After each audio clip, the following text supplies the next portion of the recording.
তিনটা অস্ত্র উদ্ধার করেছি, তারা আত্মসমর্পণ করেছে। কতজন আত্মসমর্পণ? তিনজন। ওরা তিনজন ছিল। কতজনকে আপনারা উদ্ধার?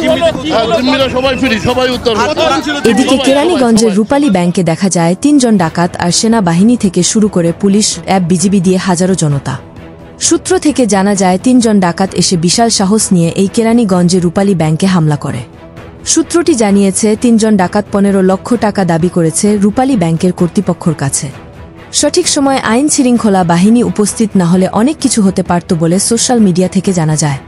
অনেকেই বলছে এই ডাকাতদের সাহস আছে বলতে হবে। পুরোপুরি তামিল সিনেমার স্টাইলে ব্যাংক ডাকাতি করতে এসে আজ সেনাবাহিনীর হাতে আটক হয় ৩ জন ডাকাত, যাদের চেহারা এখনো গণমাধ্যমে প্রকাশ করা হয়নি। মুখোশ পরা নাম নীরব।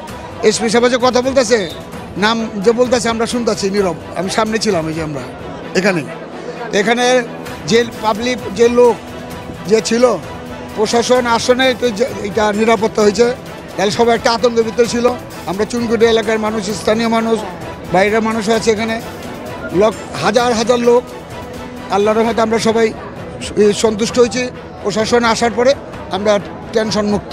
ভিডিওটি দেখার পর আপনার মূল্যবান মতামত আমাদেরকে কমেন্ট করে জানিয়ে দিতে পারেন। আমরা আপনার সেই মহামূল্যবান কমেন্টের রিপ্লাই দেওয়ার জন্য সর্বদা প্রস্তুত রয়েছি।